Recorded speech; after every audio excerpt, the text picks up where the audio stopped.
Florida Today, oh my gosh, the Florida Today, the Palm Beach Post, and the Lafayette Journal and Courier. She has won numerous reporting and writing awards.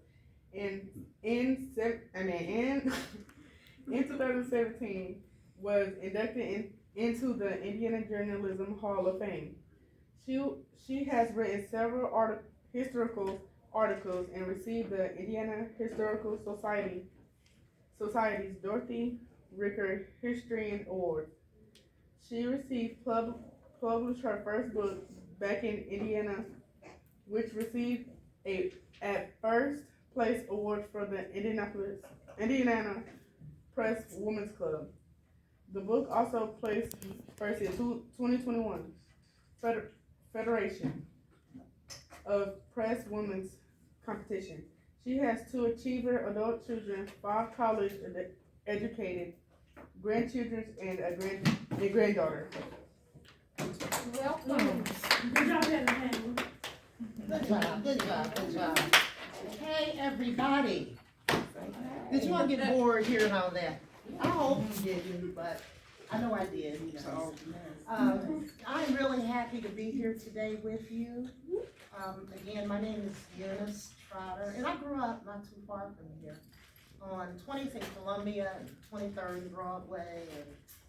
And I was telling my co-presenter about some of my high school days. I had fights, and I went to Tech High School, and during the time that I went to Tech High School, we had Ku Klux Klan on one side of the campus waiting on us to come out, Black Panthers on the other side. And so when kids would get into fights, you know, we would have these support groups that would come in and cause even more trouble. So those are some of my memories from high school days, although I did have some other good memories too in high school. And listening to people who were old like me now was one of the things that I enjoyed doing, because those people were able to share something with me that maybe I didn't get from my family and my neighborhood. So why are you here? I am here to talk about some history you never knew about. And this is history that affects every person who is a part of not just Indianapolis, but the whole state. And not just the whole state, but the whole Midwest, the whole region. So how many of you like history? Just raise hand. Who likes history? See, most people don't like history because you think it is what? Boring. This is going to be history that's not going to be boring. Well, this is history. It's not going to be boring because you know why? It's going to be about every single person in here. Every single one of us has a history in our families. Now, that is one of the reasons that I like genealogy. You know, genealogy is the study of who you came from and where you came from. I focus on Black history because I'm Black, and that's what I always thought and knew, that I came from a Black family because I am Black. As I began looking more into my history, I learned some things. One of them is my grandmother is Caucasian. I made you drop your cup, huh?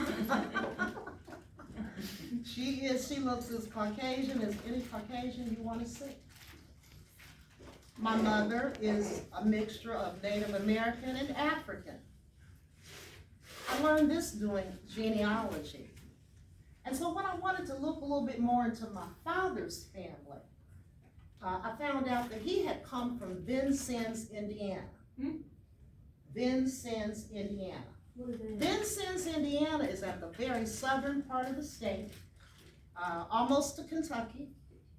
It sits right on the Wabash River, and a little bit further down is the Ohio River that flows into the Mississippi River, which is the south.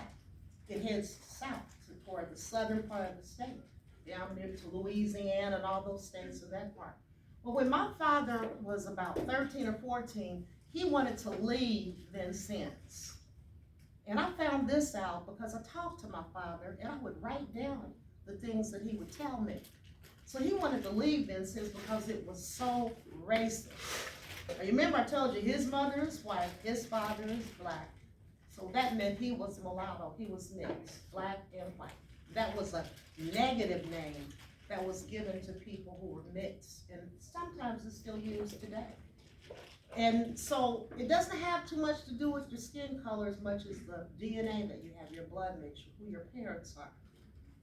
So he came here and he would tell us stories, and he never took us back to Vincennes, but he would tell a story about some of our relatives, like my great-grandmother, his grandmother, her mother. There are different people, and I would write this stuff down. And so I got more and more curious, and then I learned that in Indiana, which was supposed to be in the north, now you all study a little bit of history, right? You know, Indiana was what, a free state, right?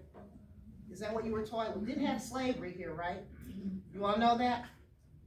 Or do you believe it did? I believe it did. You, okay, what about y'all? What do you think? Was it a free state or was it a slave state? Okay, why was it a free state? Huh? But there was no slavery here. Okay, that's what most of us get taught, that Indiana was a free state. There was no slavery here. Well, when I started digging into records, I found out that my own great-great-great, 3 times great-grandmother had been a slave in Kentucky, and she was brought to Indiana by this man who possessed her, who had enslaved her. But because of the Indiana Old Northwest territorial laws, she was supposed to be freed when she hit Indiana soil. But she wasn't.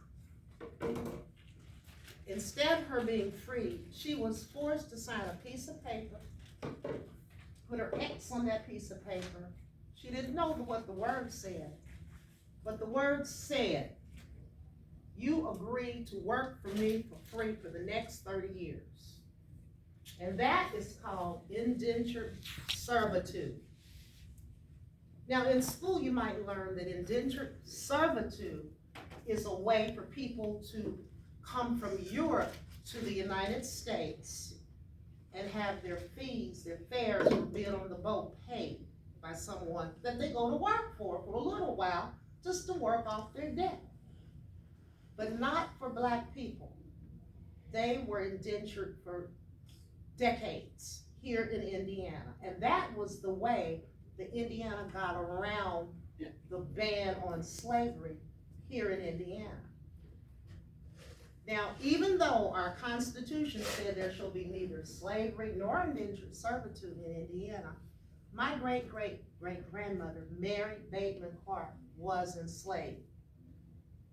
Well, she got here and her enslaver sold her piece of paper to his uncle, and his uncle then had her work for him. And this went on a couple years. And so let me tell you about what was going on in Indiana also during that time. And I learned this stuff through looking at records and old newspapers and talking to people. There was problems here in Indiana during that time. Indiana needed workers. We used to grow cotton here just like the South here in Indiana. They needed people to till those fields, work those, cotton plantations. And so they needed laborers. They needed people to do the work. And so that's the reason that indentured servitude was allowed. Well, Mary Bateman Clark got fed up with it. She got some help from some white people who decided they were going to file a lawsuit to stop her from being indentured. Now, they had done it before. Many times they had filed lawsuits, but they lost them all. Well, she lost hers too at first. Then she said she was going to appeal that case to the Indiana State Supreme Court. And the state Supreme Court is like the highest court in the state. And you all heard of the U.S. Supreme Court. That's the highest court in the nation. Well, the states also have Supreme Courts. So she took her case from the regular court, just like our court downtown. She took it up to the state Supreme Court. Yeah, and she took it there and she won it. And she was awarded $24.44.5 in that lawsuit, but she never got it. Now, other people also took their indentured servant contract holders to court, and they won because of the precedent her case set. Now, let me tell you who the enslavers were. Now, this is really important, y'all. And I'm gonna say it real quietly to make sure you hear it. I'm gonna use my quiet voice. All of the big shots, all of the elected officials, all of the judges, the business people, the landowners, those were the people who held people enslaved. The big shots. Oh, what's the big? The big shots would be like the judges and the mayor and the representatives and the legislators, you know, people who had money, the people who were in power. Now, here's something else, y'all. Guess what? Just about every county in Indiana, I'm gonna say this quiet too, so every county in Indiana is named for a slaveholder, including Marion County. And the way how you find that out? Well, you find that kind of information out by researching those people. And you just go back and you go back and you go back, and then you see their wills, and you see in their wills, they willed their slaves to their family members. And that happened right here in Indiana as well. Now, I'm gonna tell you a few other things before I introduce you to Mary Bateman Clark. She's coming on back here to talk to us a bit. I wanna talk about this thing about color, and also about history.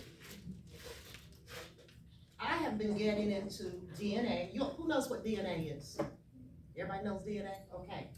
Well, DNA comprises who we all are. What I have found out more and more is there's not one person on earth who has just one ethnic background.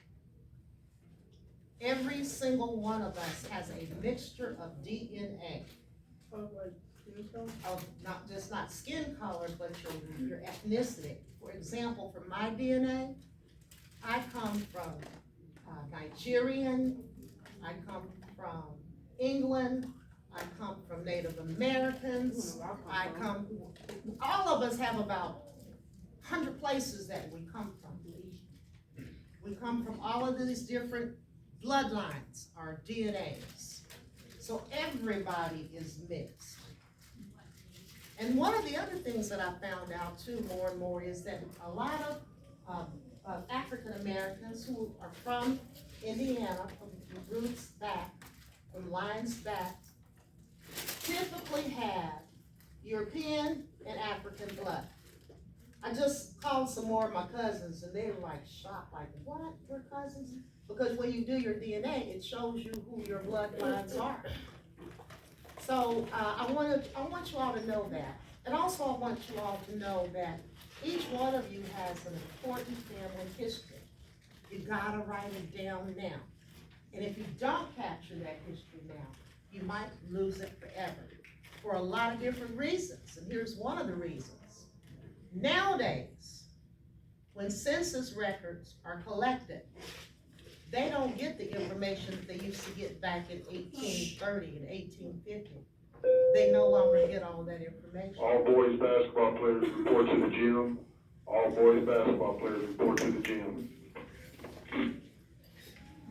They don't get the same information anymore. And the information that they are getting is not always correct. So they might put your race down as anything. They might put your gender down as anything.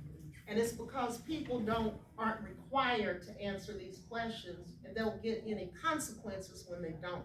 So they don't turn their census forms back in like they used to have to do. Nowadays they don't do it. And on top of that, many people don't keep the names of their fathers anymore. So you can't follow the family lines through the records like you used to. Many people don't get married. So that means the children could have the father's name, so it's, right now is the time for you to collect information about your family life. So talk to your grandma, your grandpas, and your uncles and aunts, and say, where did I come from? Where are my people from? Who am I? Because your people make up you. So I'm gonna move out of the way because I hear Mary's interested in talking to you guys, and I'm gonna let her come and talk to you. I would like for you to meet my great-great-great-grandmother, Mary Bateman Clark.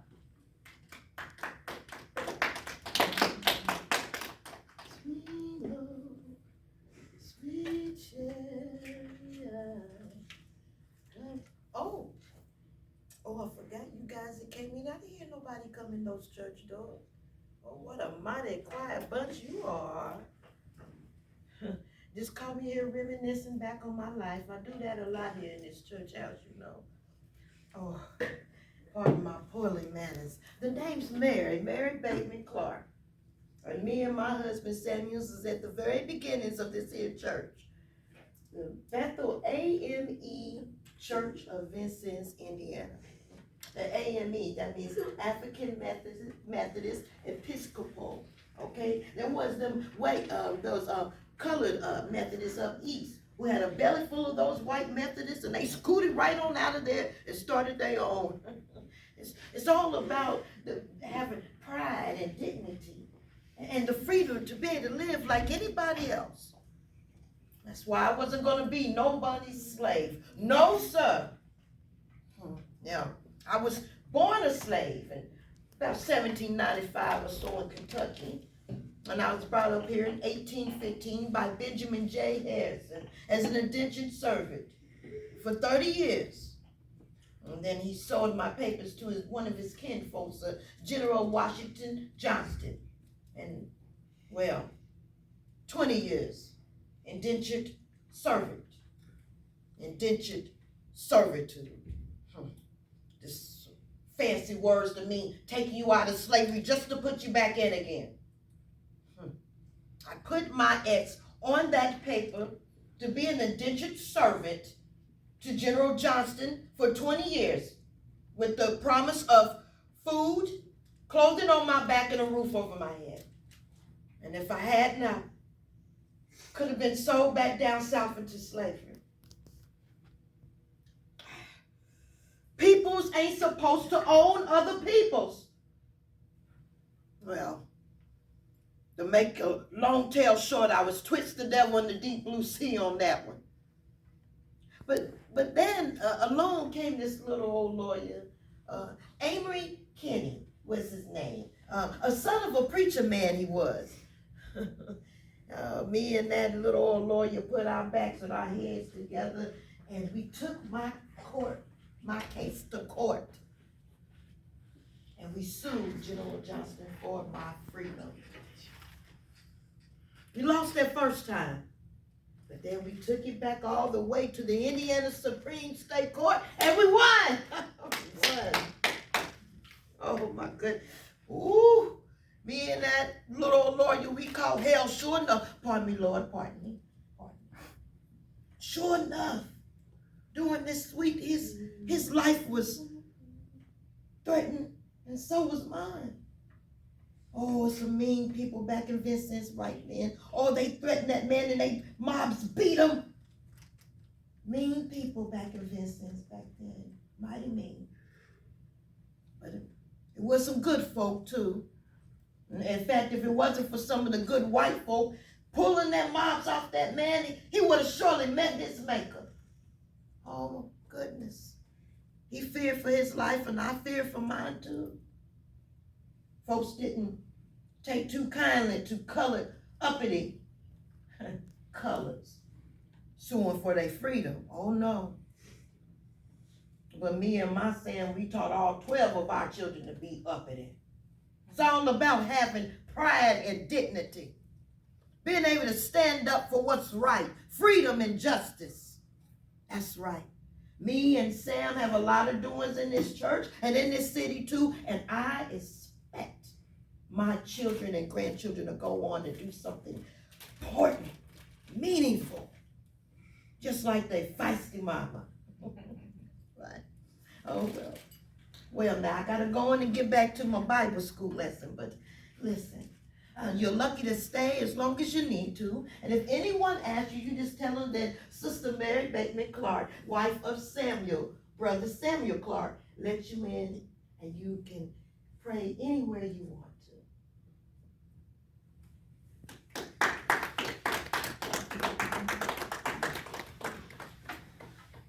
Okay, thank you, Mary Bateman Clark. Thank you. So at this time, I'd like to answer any questions about anything you want to know about genealogy or history, Indiana history. Yes, ma'am. Did you know? Did you know you were going to be doing this job when you was our age? You know, no, I didn't. But you know what? I like writing. And, you know, so when you're a writer, you're like, you can record the first draft of history. And so when I went on to be a newspaper writer, that showed me even more how I was able to have an impact on the stories that we read and hear about in books and newspapers every day. The people who write books and write articles in newspaper, they started just like you all did, right here in school, started writing. Next thing you know, you're writing a diary. Next thing you know, you're writing a book. Next thing you know, you're presenting your story to the classes. So, you know, I didn't know that, but that's where I started as a writer. Did you know about your grandmother's history from your family, or did you learn that through your research? I learned it. You know, I heard little bits and pieces about something that happened that caused a lot of problems for my family down in Vincennes, Indiana. And I mentioned earlier that my father, when he got halfway of age, because he was just 13, 14 when he took off, he didn't want to be there anymore because people down there were catching feet all the time. There was Klan there, and they used to be called white caps. And so when they would go out someplace, they would be harassed. So he left and came to Indianapolis, which by then had become a bigger city. But during the days of Mary Bateman Clark, there was no Indianapolis per se. This was all woods and wilderness. None of this, like you see today, was here. Just like you see stuff being built here now, in these fields that are all back over here, there was nothing around but woods. And so Vincennes was the big city in Indiana at that time. It had the largest black population in the state. So, Well, yeah, that's we funny to did. think, because now the university is there. A lot of students go to Vincennes University. Yes, Um, yes.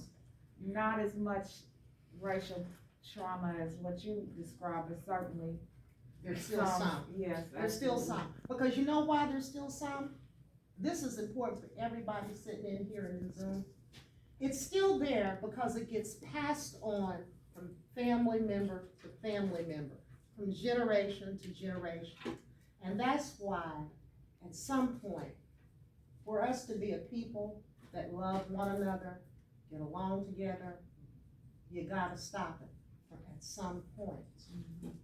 And that's why it's important for you to have information about the history of this. Yes, ma'am. Are there any limitations to your personal or social life because of the nature of your work? No, you know what? I get to do probably more than I would ever get to do if I was working like a job 9 to 5. You know, I get to go all over the state and talk and meet young people and old people and people who are rich and people who are poor. And I just get to kind of do my thing quite a bit. But no, now if I had little kids, which I did have, my children are grown now, and I have grown grandchildren, I would probably drag them around with me. So, no. What are some of the challenges of your job? Just having enough hours in the day.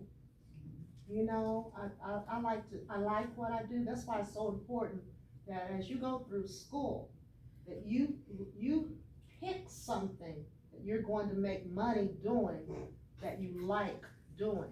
Otherwise, it's gonna be a drudge getting up every day to go to work to make some money.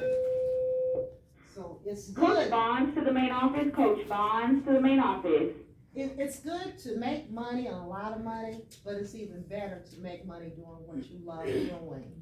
So you pick something that you love doing. You never work then a day in your life. Might get tired, but yeah, you won't dread it. No, won't dread it. I know you might have parents or friends or siblings, they get up like, oh, I don't wanna go to work, I hate my job. You don't.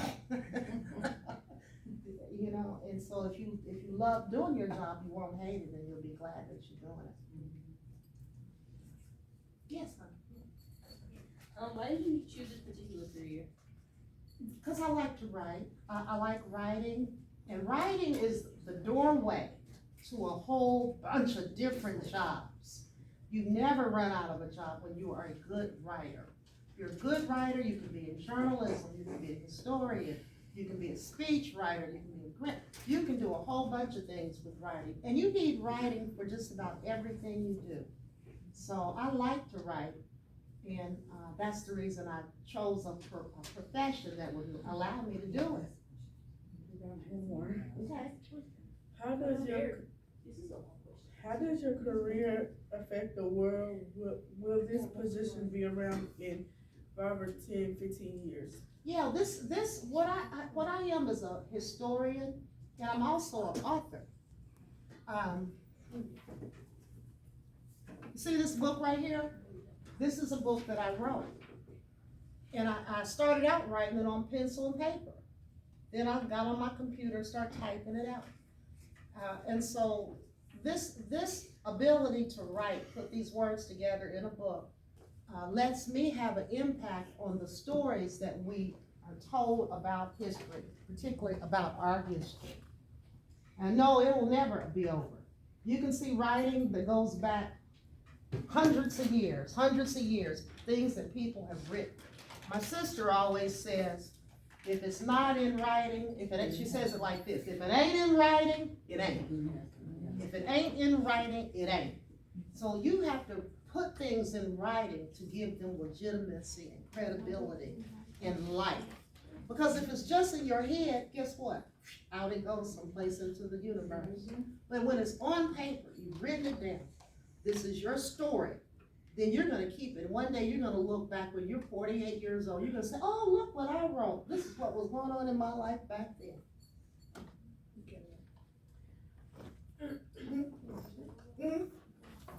Yeah, so, you own a historically black newspaper here in Indianapolis, and so I don't imagine that you had a lot of interracial problems. You may have, but you were a woman owning a newspaper. Did you experience any historical problems because you were a woman in that industry? Sorta, you know, people will, of course, they're gonna try you, you know, all the time. People will try to see what your limitations are and so they'll try you. And I try to stay professional when I did my business at the Reporter. I remember a day when about 8 or 9 preachers came to see me. Some of them are deceased now, but they were mad because I was allowing a column to be in the paper about church life, and they didn't like what the columnist was saying in this column. And so they all came in one day, about 8 of them big old men. Mr. Trotter, we want to talk to you. We want you to get that woman out that paper.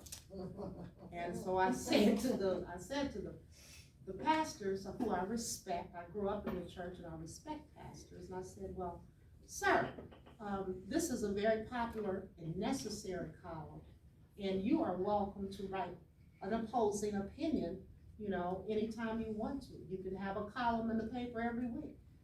Well, they didn't want to do that. They wanted me just to take the column out. And so that's called censorship. And so I said, no. So they said, well, if you don't take that column out of that paper, we're going to boycott your paper. We're going to tell our parishioners not to buy your paper. Then I got mad. I said, you know what, sirs? You're going to help my paper. because the minute that you tell them not to buy it, they're gonna buy it even more. Yes, Help yourself. yes. And so they went away and we didn't have any more problems, and some of them are still alive today, and, you know, we're friends now. We were friends then.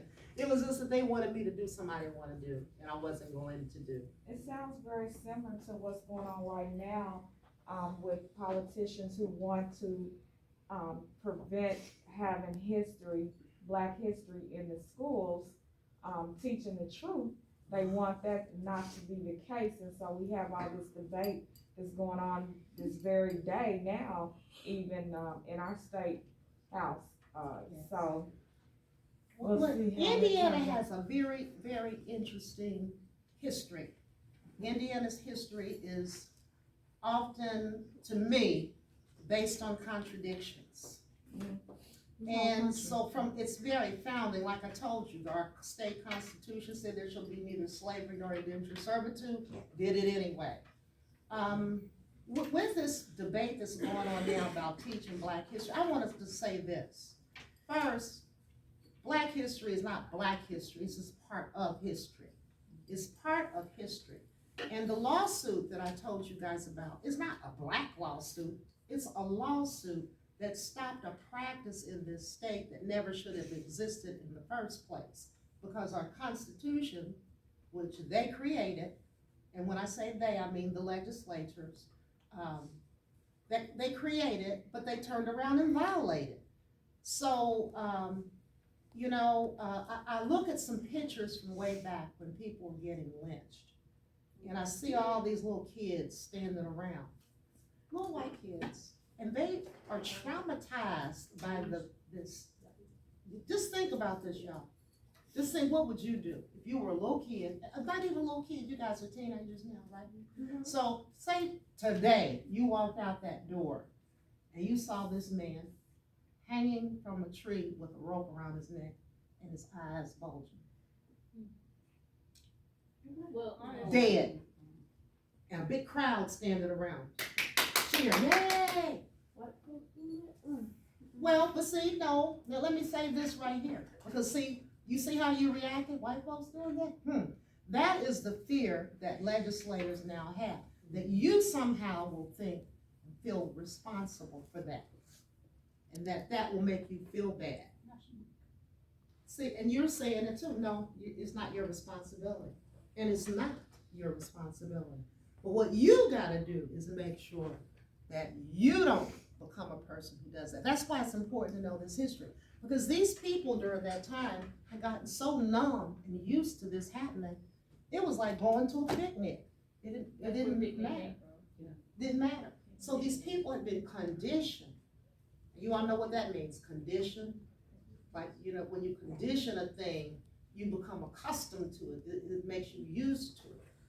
And so it didn't bother them like that. It made them numb. So yeah, I think that what they're doing is an injustice. It's going to deprive a lot of young people from knowledge that they need to have to function in this world today. And it's just very frightening that it's a possibility that will happen. Yes. What project did or do you consider a classic war story?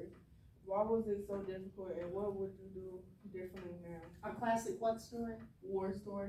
Classic war story? Well, I mean, there's a lot of war stories. You know, I think about the Civil War. You all know about the Civil War? Everybody know about the Civil War? That's when the North and the South, the Northern Continental States and the Southern Continental States and the Northern Union States had a war. Thousands of American people died in that war. Now, they will tell you that that war was about slavery. That was one element of that war. That war was about money, like a lot of things. They say money is the root of all evil. That war was in determining whether or not the South and the North could be on equal playing ground when competing in the economy. Because the North felt like the South had an unfair advantage because they had all this free labor. Because they had slaves. openly. And then the North didn't have slaves openly and couldn't do the same way that the South did. So there became a conflict over that in the Congress, over different laws, over different, just a whole bunch of different things. So to me, the Civil War was the most horrific war because so many American people died needlessly. Brothers were against brothers because sometimes families, members moved north, some stayed south. So you had brothers against brothers, sisters too, against, so that was the war that I thought was the worst. Yes, please.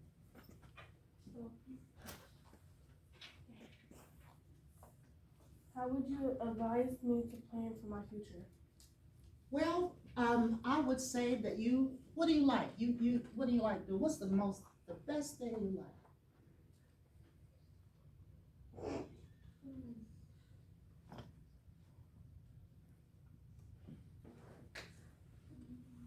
You like reading? No. What do you like to draw? What do you like to cook? Who's the one who likes to cook? I thought she liked drawing. You're an artist? You like drawing? She just do that. Oh, you just do this. Okay. Look at that. That's very good. My partner here is also an artist. You need to talk to her before she leaves. There are so many jobs that you can get and things you can do being an artist. You can be a fashion artist. You can be one who does mechanical things. You can do landscapes. You can work for somebody or you can work for yourself. You should go to the Harrison Center, which is on the corner of 15th and Delaware. Don't cost you nothing. Just walk around and look at the art. They have programs for high school students.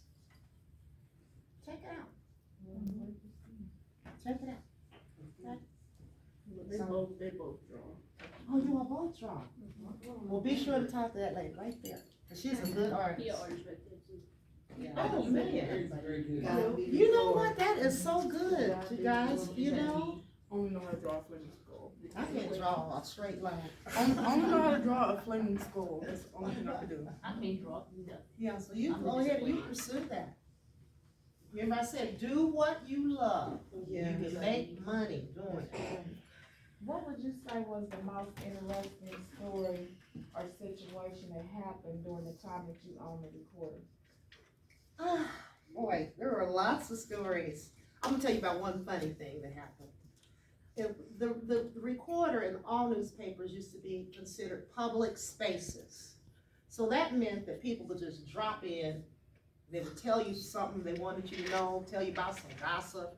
They'd bother you all day long with stuff coming in, And so there was this one guy who, he was always coming in, because he wanted to run for political office, and he did a few times. He didn't win, but he was always running, And so he used to bug me all the time when I'd be really busy, and here he come wanting to talk.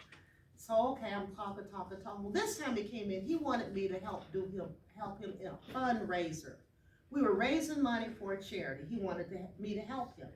And what it meant is they would build a little fake jail, and then they would have you sit in this little fake jail downtown at this office, United Way office. And you had to call all your friends to raise $500 before they would release you from jail. I didn't have time for that. It was a press day. He just insisted. And I told him, no. And so next thing I look up, here come two people to give me a ride to this jail. I'm like, oh Lord. So I'm busy. So I had to, so okay, I go down to the fake jail. And I'm sitting there, I had to spend, 2-3 hours calling people till I got $500 worth of pledges. People promising they're gonna give so much money to the United Way. So I got with my staff, we're gonna get him back. So, like I told you, newspapers were public places where people would stop in all the time. So we knew cops. So I asked a couple of my cop friends if they would do a little trick on this man with me. And so they said, yeah, I'll do that trick on him. So he came in and I called him up, he's here. So I told him what to do. So they came into the office while he was sitting there burning up our time. And they said, are you Mr. Burnett? He said, yes. He says, stand up, sir. Put your hands behind your back. He said, what for? He said, there's a warrant for your arrest for child support. And I knew that he had been divorced, and I knew he was paying child support, and I just guessed he might be behind, you know. he said, what? He said, I'm not behind child support.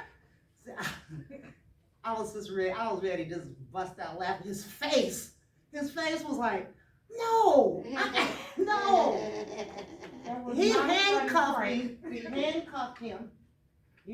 him and walked him down the steps to the police car, the real police car.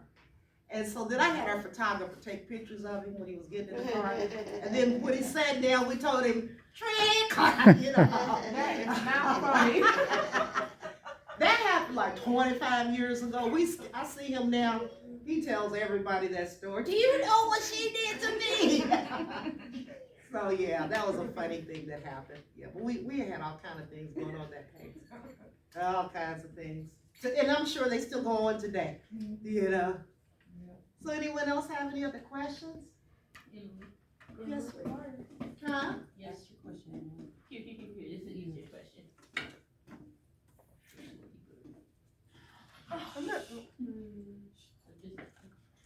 Okay.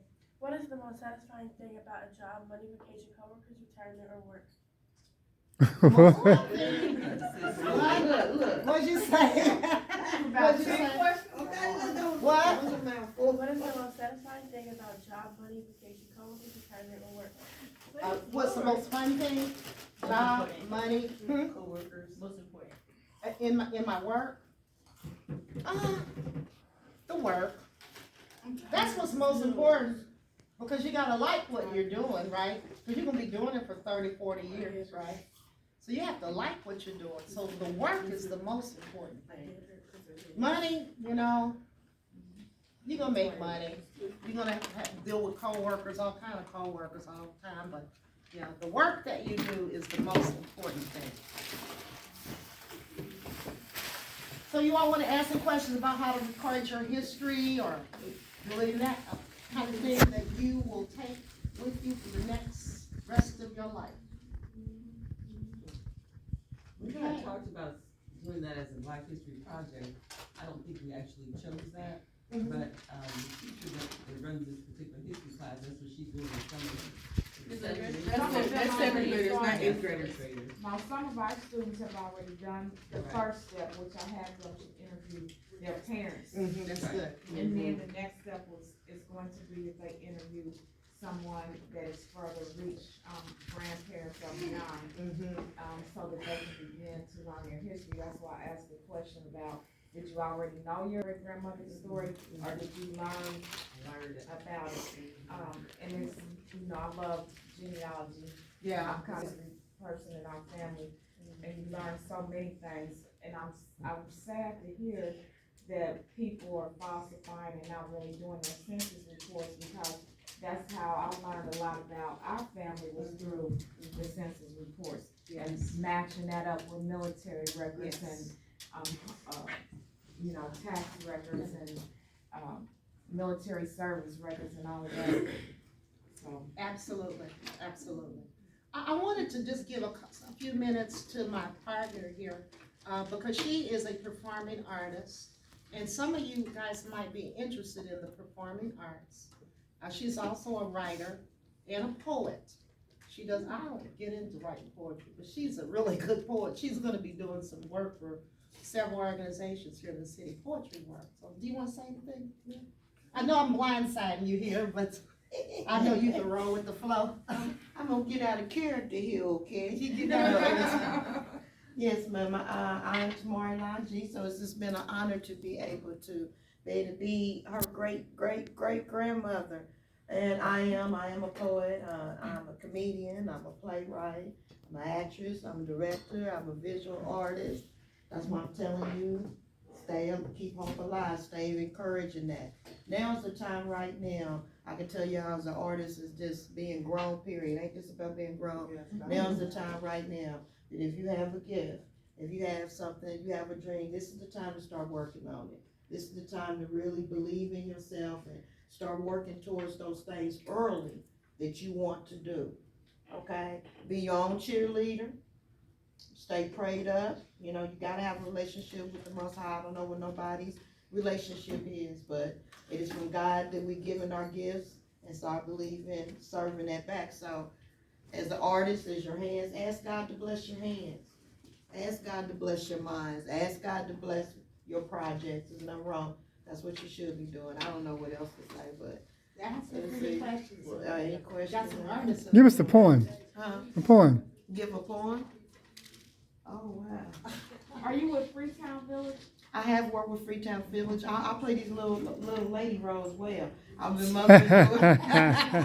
I've been mother and do it with Freetown Village since 2015, 2016.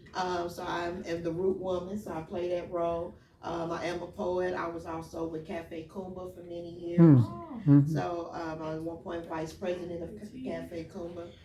I do stand-up comedy. Yay, I like that. See, you know, you get that to food. So that's why I'm telling y'all, the things that y'all do right now that somebody may think is, or maybe sometimes you don't think is nothing. If it's a God-given talent, I like to make people laugh. I like to heal people. I like people to smile. So I like to do that through my poetry. Now, as far as a poem, you'll put me on the spot, and I don't have nothing to do. It's for these children, right now. That's a whole nother set. Yeah. But, I got something. I will share something. Let me see.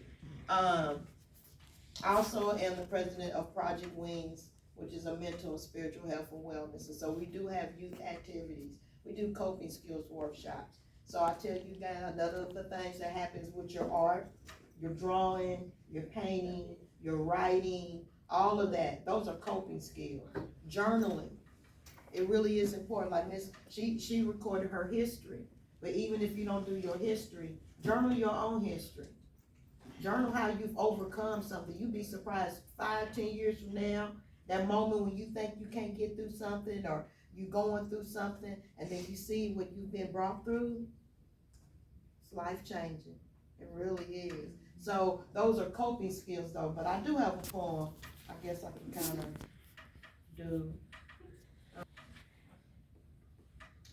I wrote this poem is called Love Still Lives, because I know like this is during the time during COVID, some of us have lost people. And you know, y'all people too, y'all have y'all's feelings too. And so, it's all of that. So this is how I use my coping skills. Oh Lord, that was wrong there, but let me see. I'm being put on the spot. Well, what's going on with y'all today, though? How y'all doing? Good. Amen. That's right. Stay encouraged, and whatever you do, stay encouraged. If I can see this. This is called Love Still Lives On. And I wrote this during the time of some great loss. So I just want to impart this upon y'all. There are promises that surpasses this world, often filled with things in life we can't comprehend. Yet when we take a moment to be still and believe, there is a song that's being played on the wind. When the breeze caresses your tear-streaked face, when you grieve in despair that they're gone, we must remember that love never dies. In the light and in our heart, love still lives on. When the raindrops fall and mingle with tears, when the sun rises and sets on days hard and long, allow the rays of God's love and life to engulf you, for in God's embrace is proof that love still lives on. That random butterfly or strange cloud in the sky, that whisper or suddenly you hear that special song. Our loved ones are always near and with us, giving us signs that their love still lives on. To grieve is human, and we know that this process is never a straight line. There are moments when you will laugh and cry, and There are moments when you may feel out of your mind. Beloveds, feel what you feel when you feel it. For each of us will grieve in different ways. Yet be compassionate to others and yourself. It's a path that we all have to take. Allow your village of lights to surround and lift you. May the Lord comfort your souls all along. For the word says, I will give everlasting life. And that's a promise from God that love still lives on. So fill your spirit with affirmations and memories. Know that in the midst of life's storms, you are never alone. May God strengthen you always with heavenly kisses. A reminder that love never dies when love still lives on.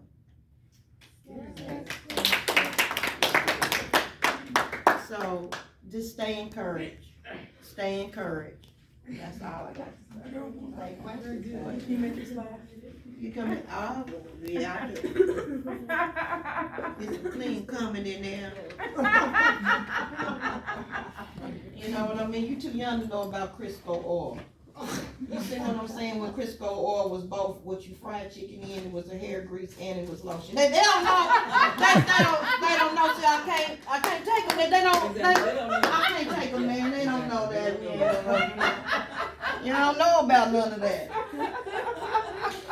Y'all don't know about when the greases was set aside and you know there was grease that you have fried the chicken in, right? There was fish grease. Yep. Sometimes if you was up and then you had some sausage grease. Right.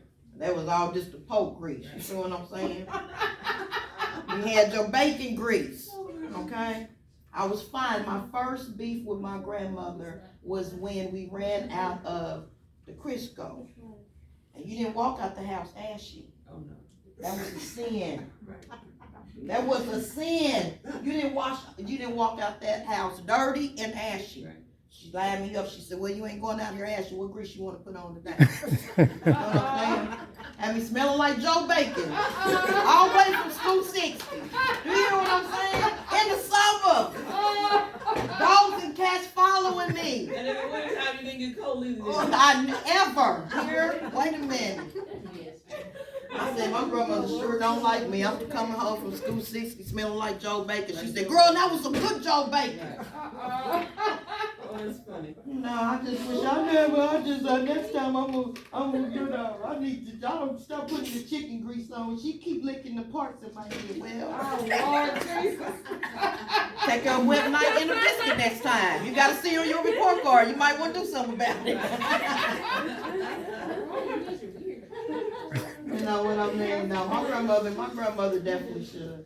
My grandmother should have went to jail. You know, she would go in that store and the sun would be going down when she come out. They should have went to jail. They go jail now, leaving them babies in the car. Now you babies is soft now. We had whole lives going on in the car while they was in the store, okay? You know what I mean? Yeah. Probably selling some brownies out the windows. You know what I mean? They in there spending money. We out here making money. They should have went to jail. They should have went to jail. No, but just a little taste, okay? Oh, that's funny. It's funny. All right. Thank you very much. You all have been a great audience. We have had a good time. Come on, my co-partner, let's take a little quick bow here. Thank you very much. Thank you. So, it was fun, y'all. Hope to see you all doing great things. Yes. Looking for you artists and you writers and you plumbers and you doctors and you lawyers. There they go. Oh, Thank you so much. thank you. Appreciate it.